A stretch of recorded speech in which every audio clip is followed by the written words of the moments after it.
आज Doubtnut app download करें। Doubtnut पर अपने सभी गणित, रसायन विज्ञान, भौतिक विज्ञान और जीव विज्ञान के डाउट्स का करो सफाया। बस प्रश्न की फोटो खींचो, एक ही प्रश्न को क्रॉप करो और तुरंत वीडियो सोल्यूशन पाओ। अभी डाउनलोड करें। हेलो एवरीवन, आज का हमारा प्रश्न है निम्नलिखित में किस प्रकार के पराग चतुष्क सामान्यतः द्विबीजपत्री में पाए जाते हैं। तो पराग चतुष्क का निर्माण पौधों में जो लैंगिक जनन होता है उसके लिए आवश्यक है, और जब परागधानी की भित्ति के साथ ही साथ प्राथमिक पुंबीजाणु जनन कोशिकाओं का विभाजन प्रारंभ हो जाता है और इसकी वजह से कई सारी मातृ कोशिकाएं का निर्माण होता है, जो कि एक दूसरे से अलग होकर लघु बीजाणुओं का निर्माण करती हैं। और साथ ही साथ अगर इनमें देखा जाए तो ये मातृ कोशिकाएं कुछ इस प्रकार से रहती हैं और इनमें से कुछ तो नष्ट होकर के नए जो लघु बीजाणुओं का निर्माण होगा उनमें पोषण का कार्य करती हैं।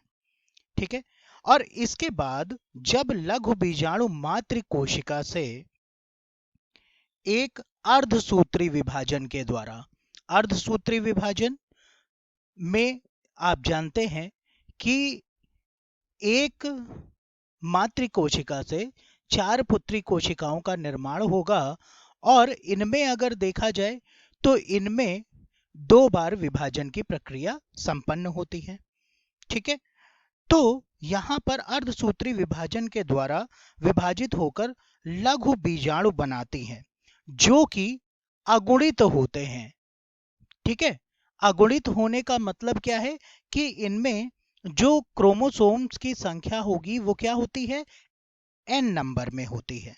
ठीक है, और यहां पर इन 4 लघु बीजाणु के निर्माण के समय जो द्विबीजपत्री पौधे होते हैं उनमें भित्ति का जो निर्माण है, भित्ति का निर्माण यानी कि युगपत का जो निर्माण है, ये पहले विभाजन के पश्चात ही होगा।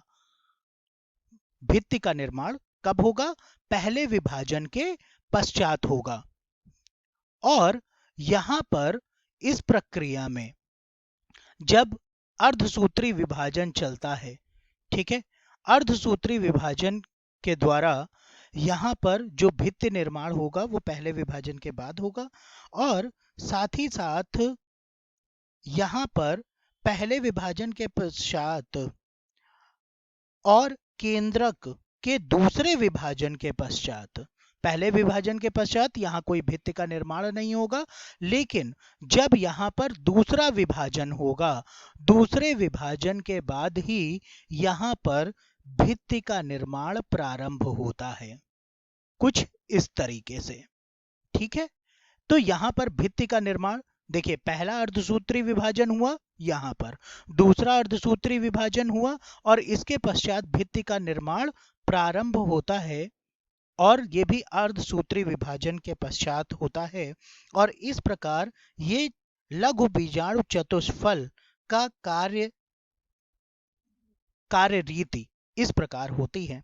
तो जो पराग चतुष्क जो कि आपके द्विबीजपत्रीय पौधों में पाए जाते हैं, तो पराग चतुष्क जो द्विबीजपत्री में पाए जाएंगे उनकी संरचना आपकी कुछ इस तरीके से होती है, और इनमें यहां पर केंद्रक भी होगा। ठीक है, तो यहां पर केंद्रक के निर्माण के पश्चात और फिर जब पूरी तरीके से पराग चतुष्क का निर्माण हो जाएगा तो इस तरीके का पराग चतुष्क सामने हमें देखने को मिलता है।